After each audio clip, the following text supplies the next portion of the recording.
It was January 2019. Christine Cosby Gaither woke up to use the bathroom and collapsed. She had a massive stroke. When she finally regained consciousness and began to respond, it was nearly a month later and she had no idea what happened. My daughter at the time, she was 2, and I had even forgotten I had a daughter. I had forgotten I had a child.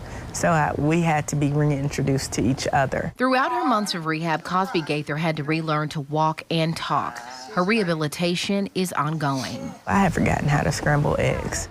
And that's one of the biggest things I had to do. I had to come to grips with, of course, all the things that I lost. But I have accepted the new normal, my new me. During her rehabilitation, she noticed very few people who looked like her. That's what prompted her to seek out other young Black stroke survivors. As a Black woman, as someone who was 35 years old, as someone who had a 2-year-old, as someone who was married, I didn't see anyone who looked like me.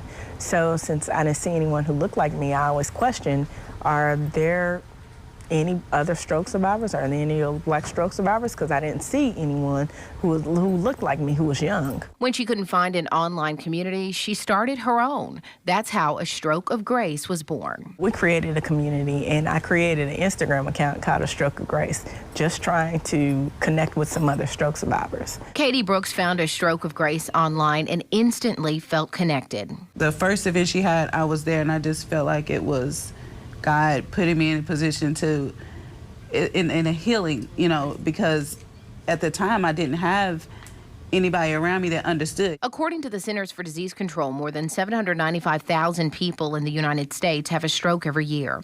And according to the Department of Health and Human Services, African Americans are 50% more likely to have a stroke than their white counterparts. Cosby Gaither says there are young stroke survivors out there, and community is important in the sometimes lifelong recovery. We now have grown, and we are in 12 cities, and we're in 11 states. We are the only Black institution, a Black organization that supports Black stroke survivors in the entire country. Brooks and Cosby Gaither want people to know stroke survivors sometimes struggle for years on end, and it's important to have a strong support system who keeps you going. Carrie Grace, WLKY News.